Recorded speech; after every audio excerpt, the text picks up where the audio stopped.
Welcome back, everybody. In the last video about this project, we got our chassis here all welded up and drilled and prepped and ready to go. We test fit our tank and our toolboxes and everything was looking good.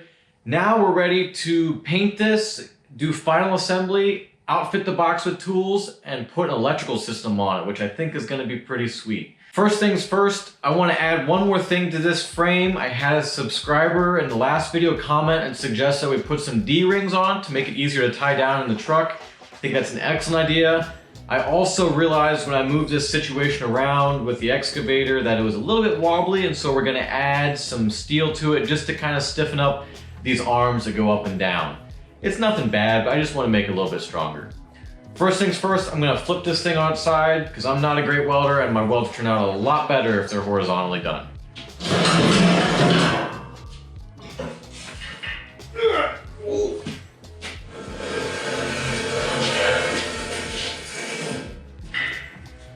Easy, easy, easy.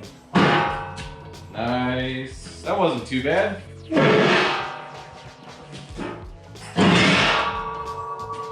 Let's get up on here.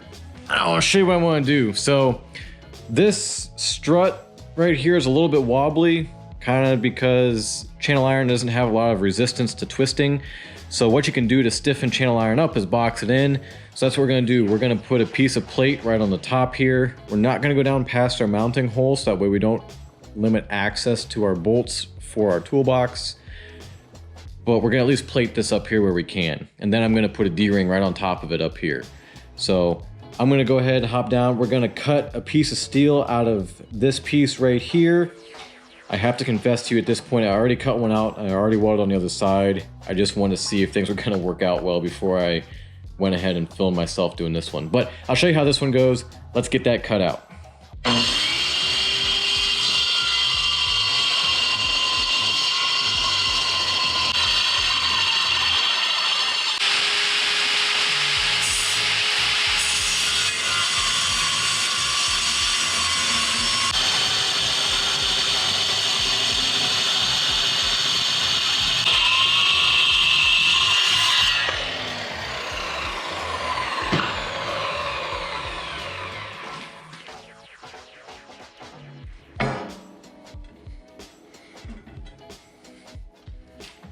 Our piece ended up a little bit too narrow, and so it wants to sink down into this channel and this channel iron.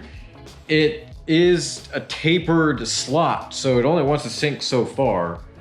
What we're gonna do is we're gonna hold it up with one hand, hold it up to where we want it, and then we'll tack it in on one end, and then we'll tack it in on the other, and then we'll weld the thing up solid, which will probably take me a year because I'm using a stick welder, but that's okay, it's what we gotta do.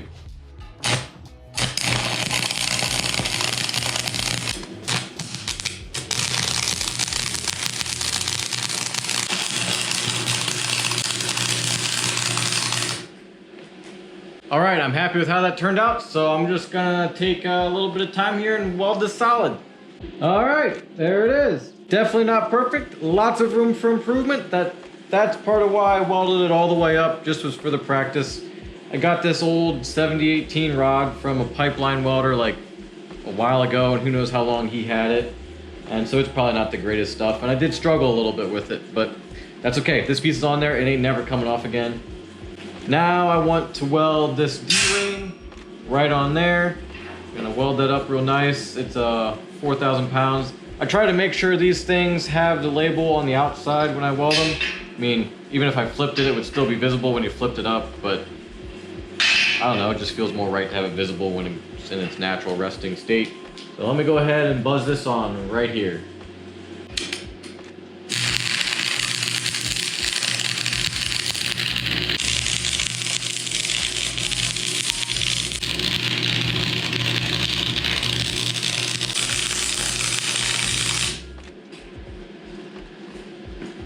Alright, that ain't too bad. Well, these D-rings kind of finalize the welding. I think we've got everything the way I want it, at least for now. I'm sure we'll want to change things later because that's how projects always go. But the welding's done for now, and so I'm gonna run a wire wheel over this whole thing real quick, and then we're gonna hit it with some paint. This thing always makes me feel like Darth Vader.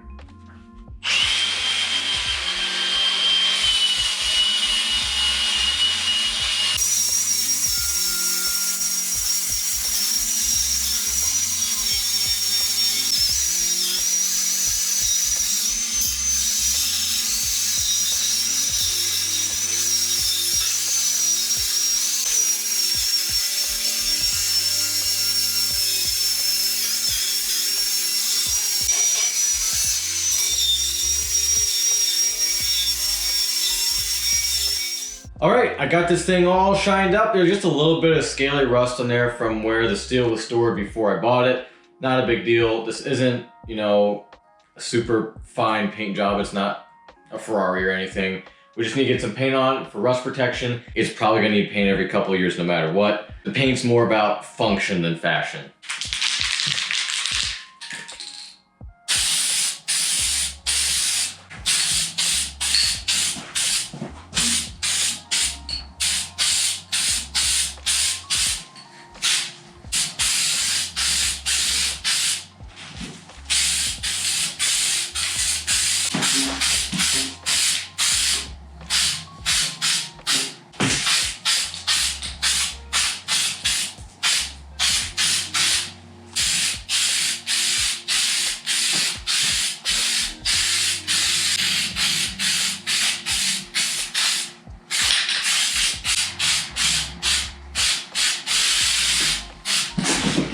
Well, that can is done.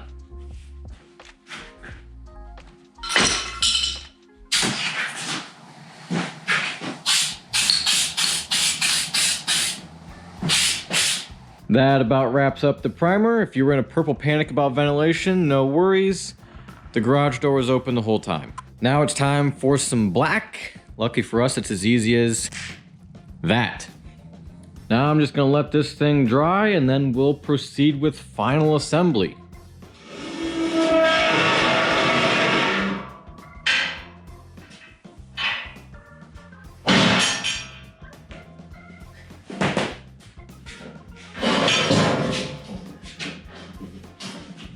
All right, let's start putting boxes on here.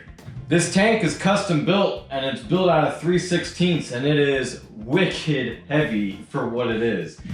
But I don't think I'll ever have to worry about it getting a dent in it. Unless we really abuse it in some way anyhow. Oh boy.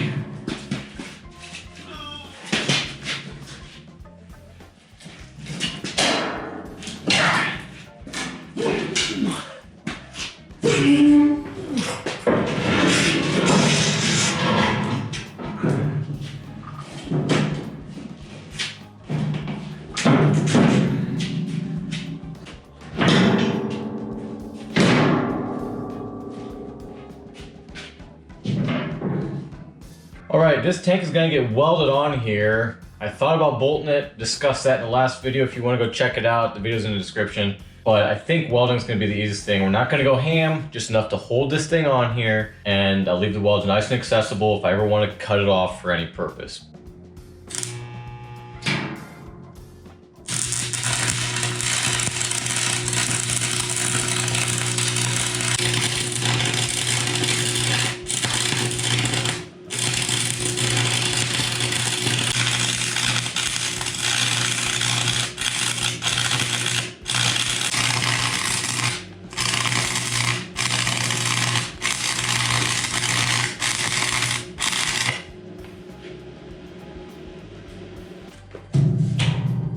All right, that should be on there plenty good. It was a shame to ruin my nice paint job, but I think that'll still end up being the best thing in the end.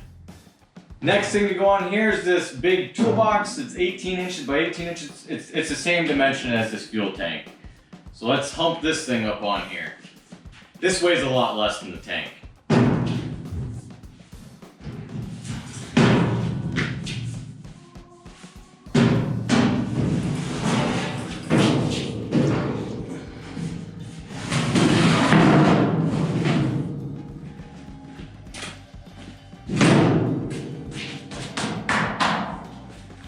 All we gotta do now is bolt this thing on. I got some holes already drilled in it, so all we gotta do is stick them bolts in there. All right, I got a nice big fender washer and bolt to go on the inside, and then we'll put the nuts on the outside.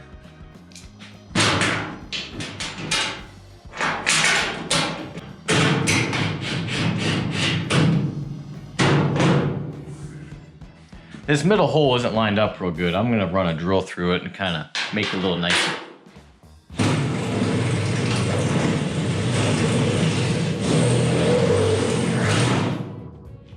That'll be better. Buzz them down with the impact.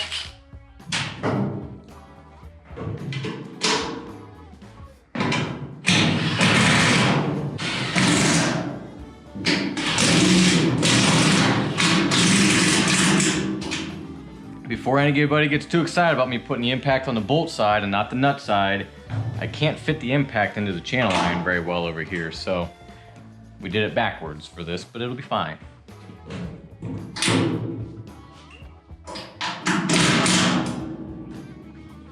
We got all our pretty nuts and bolts installed here in this toolbox. We got our holes cut for our access to our tank. This toolbox is installed. Now before we mount the next box over here, we need to drill a hole in the back of this box, and you'll see why it's important later, but it's gonna be way easier to do it now than when the other box is here. Per many of your recommendations, I've got the side handle on the drill this time for using a hole saw. We'll also be using plenty of cutting oil, so no worries. This is gonna be as textbook as I can possibly make it, which probably honestly isn't all that textbook because I don't use this stuff a whole lot. Slow it down.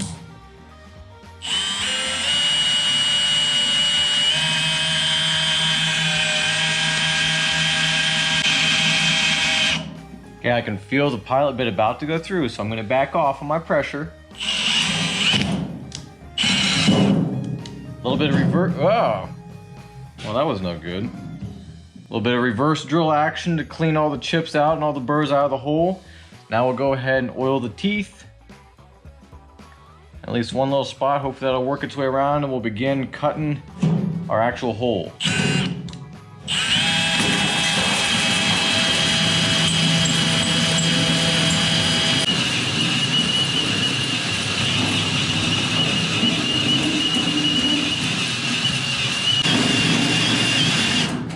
Throw a little more oil on there.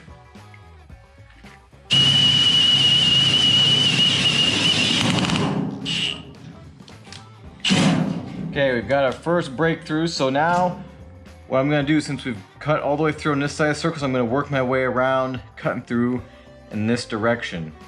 That way the teeth are leaving the steel and cutting, not trying to engage the steel while they're cutting. See how that works.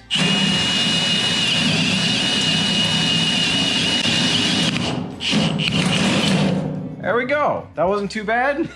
I didn't break my pilot bit. Honestly, I'm not upset about it. That's a nasty hole. I'll grab the die grinder real quick and we'll clean that up.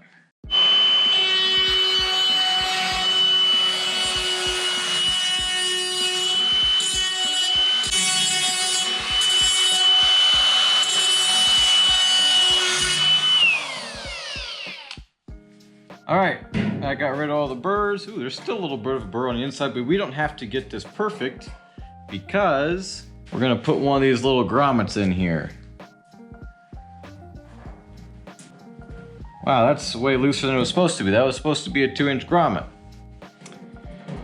Well, it'll do for now. Maybe I'll get something better in the future. It's time to hoof this thing into place.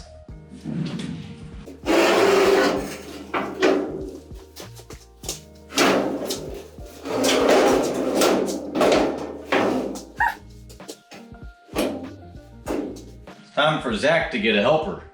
Just like the fuel tank, we're gonna just weld this thing on here. Because of the access to things, there's not a good way to match drill it and get all the holes lined up nice for a through bolt. So I'm just gonna buzz it on there.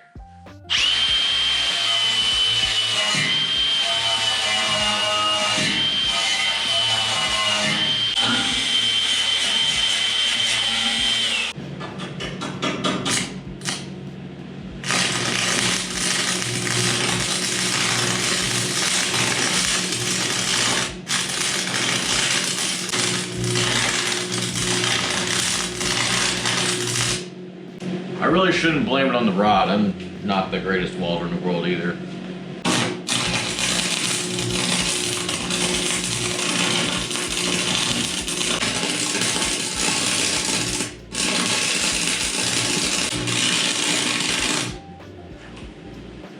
Alrighty, that's done.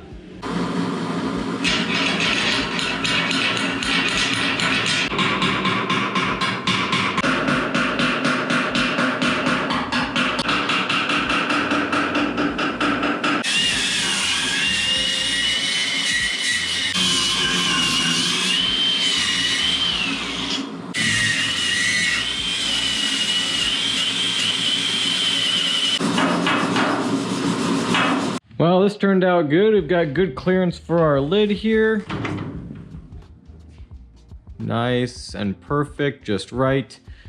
The rest of the work we gotta do, this thing is gonna be easier to do with it on the floor now that all the boxes are on there. So I'm gonna go get the excavator and plop it on the ground.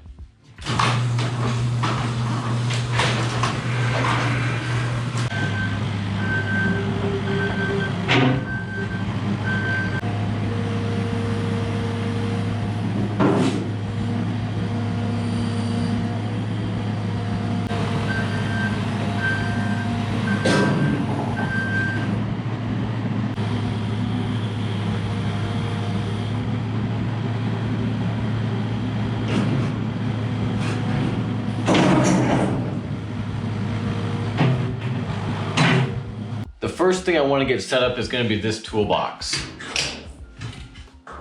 I ordered some stuff and got everything all measured out. I think it's going to fit in here okay, but it's going to be tight. And so I'm a little anxious to see how that's going to work out. So let's start on this.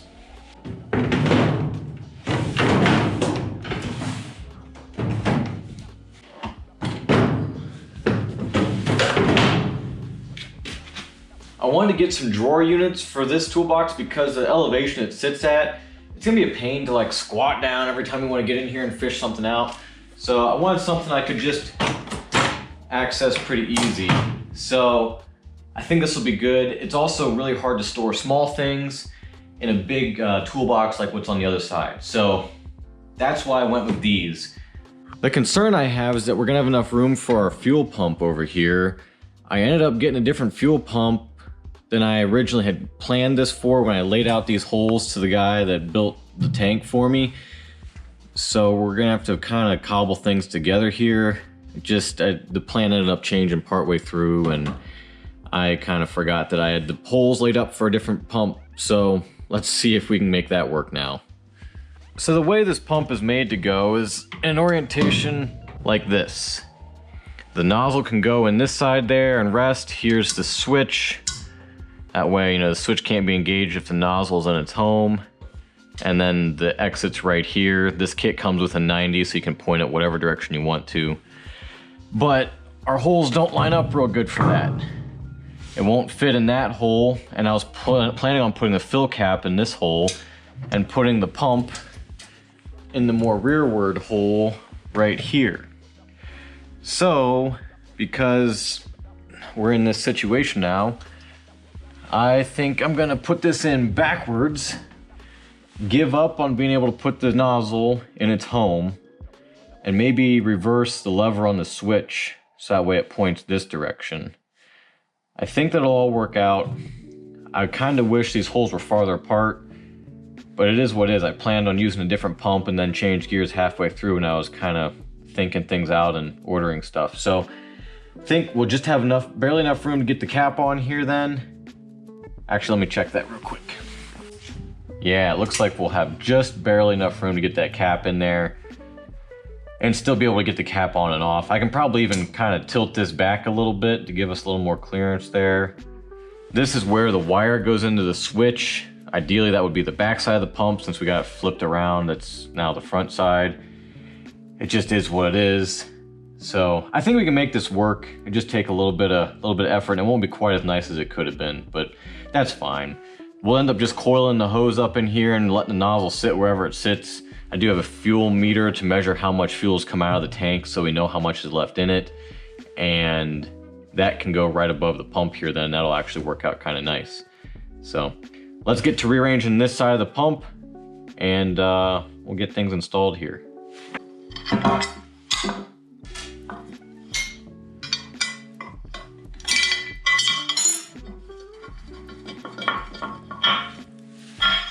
There's that.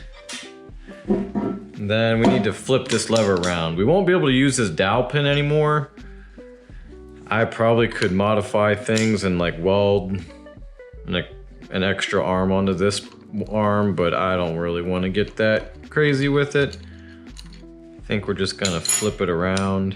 It's got a little flat spot in there to make sure that the paddle here actually turns the shaft. So we're gonna have to invert it, looks like, to make that work.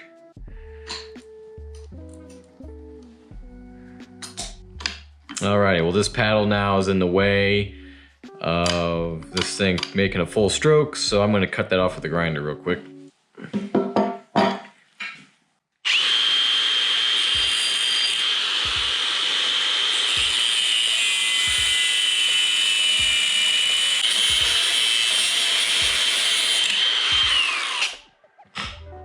Knock those sharp edges off real quick with a die grinder. Nice, really nice. Just from this side.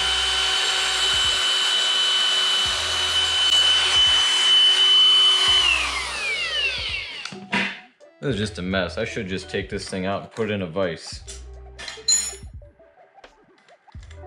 There, I got that all tidied up and put a slightly different color red on it just to make people mad. I actually can't even tell the difference because I'm colorblind. Maybe it's not even, no, I don't know. You tell me, is that a different color red? There's a line right there.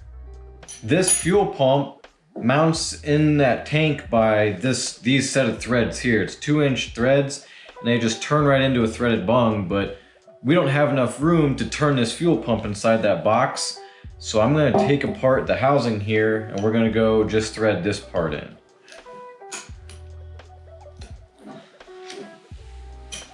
Before I get all carried away and forget something, I'm gonna take a marker and make a line here so I can get it lined back up. Same sides, same spots, kind of a thing. Of course, because these bolts thread in from the bottom, they're gonna be a little tough to get back in once we get in there, but I think it'll all work out. We're just gonna make sure we leave ourselves enough room, which I guess we don't really have that option anyway, it just is what it is. We'll see. The manufacturer of this pump put a split washer on top of a standard washer.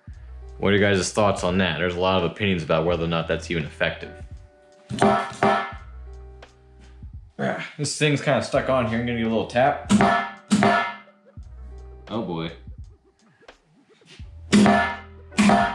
There we go.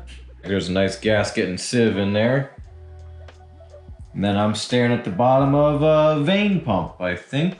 Maybe? I don't know. Yeah, it's definitely a vane pump.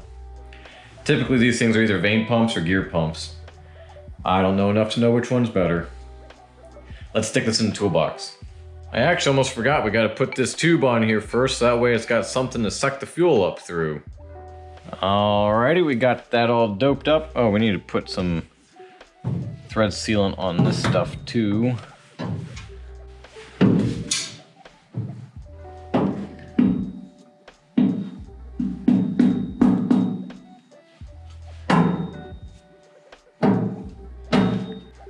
Really don't want to put too much on here because I don't want it to squeeze out and fall into the tank and become a floaty down there. In we go.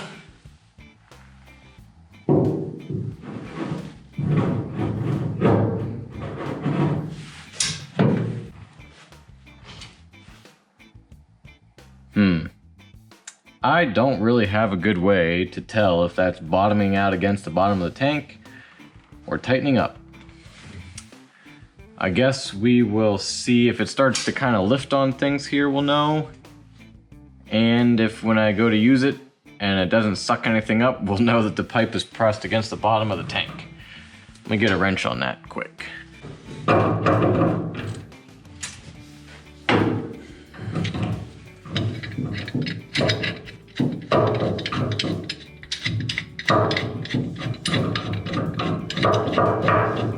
This is gonna take forever. I'll bring it back when I'm done.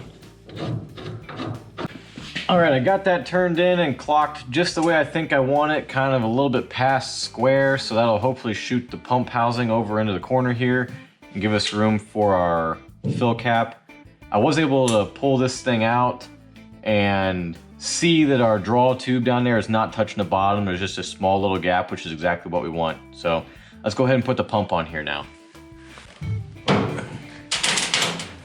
Do those bolts at the back first.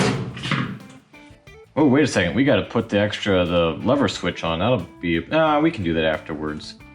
It won't be too hard to get to. Naturally, I had to get my finger in the goo. Couldn't get away without doing that.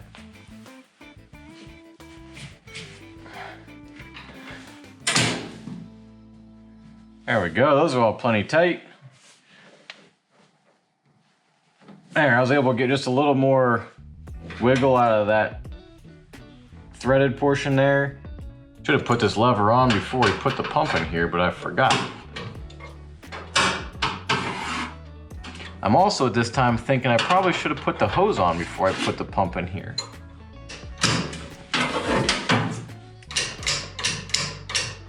All right, there we go. That'll work. I think it's gonna be backwards from what it should have been. I think up will be off and down will be on, which is not preferable. We'd rather gravity pull it into the off position. But with the way this is going, we just can't have everything now, can we? Let's put our fill cap in next. I just want to kind of do a dry fit, see if things are going to work out. Oh yeah, that thread's down in there real far. That's nice. There we go. Yep, that'll work.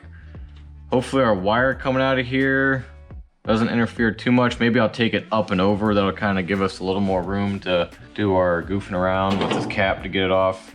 Yeah, there should be enough clearance there. All right, let me dope this up and tighten it down.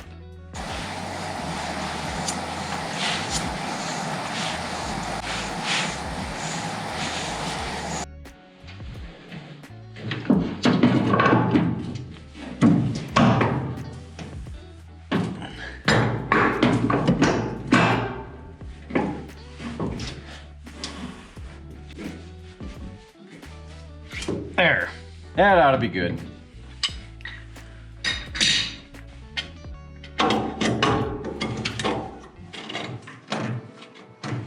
There we go, I think that'll do the trick. Making lemonade out of lemons. Well, I'm going through my box of parts over here and I do not see the 90 that I was so sure was included with this kit. So I guess we're gonna very temporarily install the hose just straight into the top of this pump. When I say very temporarily, I mean actually temporary, not like temporary that accidentally turns into permanent, because if we leave this hose sticking straight up out of here for too long, it's eventually gonna limp over in some warm weather and kink, and it'll be a problem. So, actually temporary. Well, I'm quickly becoming the victim of my own poor choices here. I got all super cheap Amazon pump, meter, and hose stuff. It was all a kit except the pump, which I got independently. And this adapter that's in both ends of this meter has an O-ring on it, but there's no real seat for it to be like O-ring boss or anything, and that would be kind of a highfalutin fitting for this application. So I'm wondering if it's really pipe threads or if it's O-ring boss or what. The end of the hose is definitely pipe threads. The female part of the nozzle is definitely pipe threads. The pump that's in the toolbox right now is pipe threads, I think. I don't know. I think I'm just gonna dope it all up and assemble it and hope for the best. Kind of run out of options. The dumb thing is you can buy one of these things, it's like $35, which is what this one was. Or you can go buy like a GPI or Fill-Rite or something other name brand, and it's like 250 bucks. And it's like, what's the difference? Where's the difference at? So maybe I'll regret this purchase, but who knows. Typically I live by buy once, cry once, but I kind of went the other way this time. Maybe I'll be crying twice. Actually, it doesn't even matter now because without the Street 90 that I thought this kit came with, I can't put this meter on anyway. There's too many female ends. I also just realized that the pump needs the wire put on it still, so between the wire and the hose, it's gonna be easier to just pull the pump out and do it. So I'm gonna yank that pump back off that tank with those 4 little bolts, and then we'll rendezvous once that's all back assembled. Well folks, this is where we have arrived. We got the hose on, we got the nozzle on, we got our wire on. The coil of wire they sent me only had 2 conductors in it, and we needed 3 because this is a 115 volt pump. So we just stole the end off of an old extension cord that I got out of the trash at some point. The female end was already kind of dingered up, so this wasn't a sacrifice that I couldn't afford to make. So all said and done, we're ready to go. I'm gonna go ahead and poke this through that little grommet that we put in there earlier for later. And we'll have this toolbox all wrapped up after this. I'll put the other drawers back in here and she'll be good to go. Oh, there was one thing that really came out of this really well too. When I took this electrical box off, this housing, the bolt pattern was symmetrical, so I was able to point it the other way, so it definitely will not interfere with our fill cap anymore. So that turned out just nice. And there we have it. This looks all nice and tidy. We got our switch down in here, fill cap there. Nozzle sits in there between the box and the pump just fine. I'd say this side is all wrapped up. Well, moving on to the other side now, we've got the first thing we need to deal with, which is this extension cord coming out here. I guess it's not really an extension cord anymore, but you know what I'm talking about. I did try pretty hard to line up this grommet with the grommet that was originally in this job box. So that goes through there nicely, goes from one box to the other. And then we're gonna put our little power system in here. Now, when it came to choosing a power system, I thought long and hard about different options. I thought we can do a couple car batteries with an inverter. We can do like a gasoline Honda generator situation because, you know, that's just probably the most reliable thing. You never have to worry about anything going dead. Or I got to thinking and I came up with the third option, which is what I actually end up using and what I think is probably the best. As you guys have seen, I have an MX core drill, and those batteries, each one of them is about the same as a car battery as far as watt hours goes, I think. I did the math on them to check once upon a time, and I think they came out to be about the same as a small car battery. So I went poking around on the internet to find a solution that used those batteries, and sure enough, Milwaukee has what they call their carry-on. If you're not familiar with the carry-on, as was I, this is what it is. It's got two MX Fuel batteries on it, one up top, one down below. It's got a 15 amp circuit that it can support, 1800 watts of constant power on it. I think 36 or 3200, I'm not sure, watts of startup power. And so this thing is going to be the lifeblood of this whole situation. My goal in doing this is so that way we have power instantly whenever we want to pump fuel. We don't have to worry about getting the generator out and starting it up and making sure it has gas in it and blah, blah, blah. And then also this is a simple self-contained unit. It even has a built-in charger on this side here, so that way you can just plug an extension cord into the thing and it'll also charge these two batteries. So this is definitely the most expensive option. These things are pretty pricey, although I guess the Honda generators are getting pretty pricey too these days, so it's probably similar to that. But it's also way less complex and way less stuff to go wrong compared to a couple car batteries and an inverter and then a charger and blah, blah, blah. So I think this is gonna work out the best for this. It also happens to fit in here pretty nicely. It actually sneaks just under the rail at the back of the box.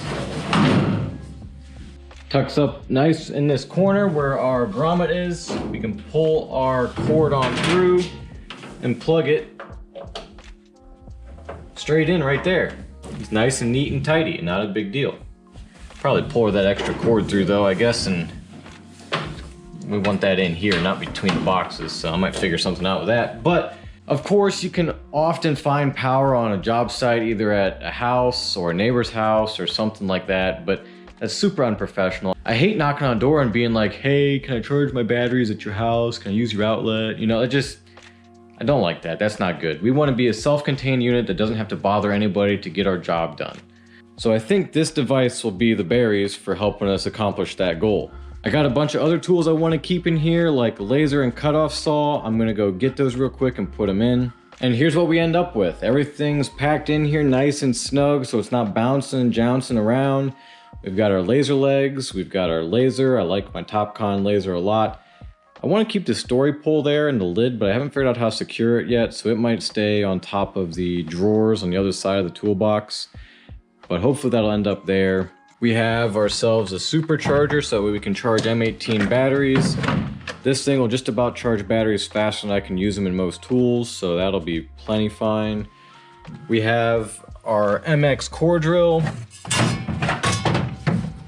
This thing is super sweet, so much easier than setting up a generator and all that. This thing will ride right here in the bottom. We've got our 6-inch core bit, which is the biggest thing I have to core regularly. Occasionally we'll get into some bigger stuff, but I don't even own anything bigger than that, so that's plenty for in this toolbox. I also traded in my gas cutoff saw for an MX fuel cutoff saw. Having that core drill showed me that cordless stuff is just so much handier than having to drag gas around and everything like that. So I invested in this thing.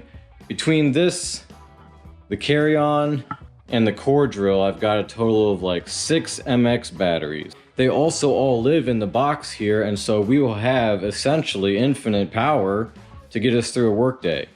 In fact, the biggest problem would be charging all the batteries when we got home, because I've only got a couple different chargers for them. But this thing will definitely be the berries so much easier to keep in the toolbox without having gas and fumes and everything like that. An oil mix, because you can't just carry gas, you always got to carry a mix with you too. So I'm looking forward to this thing. It fits in here nice.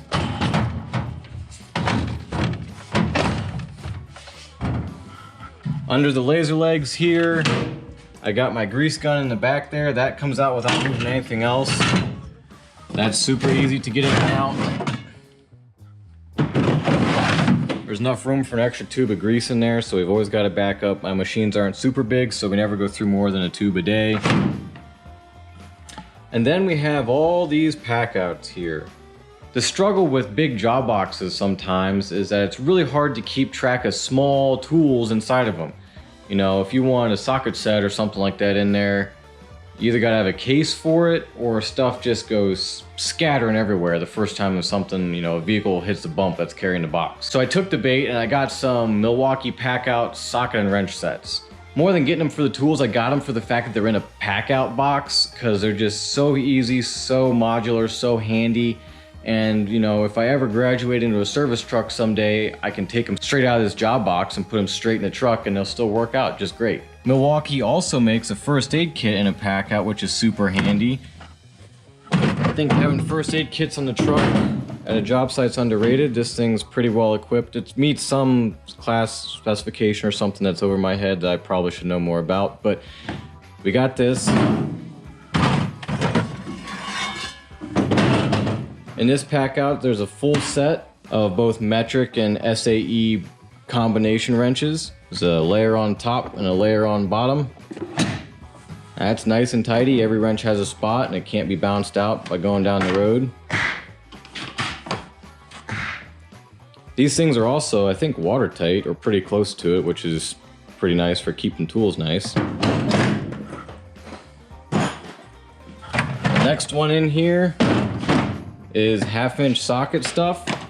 Got a ratchet and metric and SAE sockets. The one after that is the same thing with 3/8 and 1/4-inch sockets. And the last one here is all 1/2-inch drive impact sockets. So we don't need any of these tools specifically for doing the work that we do, but I do a lot of work with machines, and machines inevitably are gonna break down, and if you don't have the tools with you to fix them, it turns into a real problem. So these tools will probably live their lives mostly dormant, or at least I hope so, because I really don't want to use them. And because of that, I wanted to have a really good way to store them. I also really love the fact that there's a first aid kit. I think that's huge. So anyhow, that's what's going to end up living in this box all the time. I'm sure it'll change as I, you know, as I use it and figure out what I do and don't want in here and that kind of thing. There's a couple of things I might like to squeak in here, and so maybe I'll trade some stuff out or something, but I think this is going to be a really good kit for most of the work that we do. And the best part is everything being in a job box keeps it pretty secure, probably even more secure than in a service truck, because you can put a padlock up in here on each side and make it so you really can't get into this thing unless you have a grinder. A very kind commenter gently suggested when I was doing some other stuff with this box that the master locks I had on there were really junk and insufficient for securely storing tools. He recommended me these alloy locks, which are a whole lot more expensive, but after watching some reviews and watching the lockpicking lawyer actually recommend these things, I think they're worth every penny. So these things are just about unpickable. You have to have a really specific set of tools and you gotta really know what you're doing. And even good old lockpicking lawyer had to put these things in a vise and tape both hands to manipulate his tools to get these things open without a key. So we're gonna have the most secure locks on the most secure box, and I think it'd be just about as secure as anything else I could do. Thanks, Josh, for recommending these. Back on this side, of course, we have our grade rod, which like I said, is temporary place for it for now. And then we've got these drawers for all sorts of small stuff, you know, Allen keys, screwdrivers, some accessories and whatnot for some of the MX tools.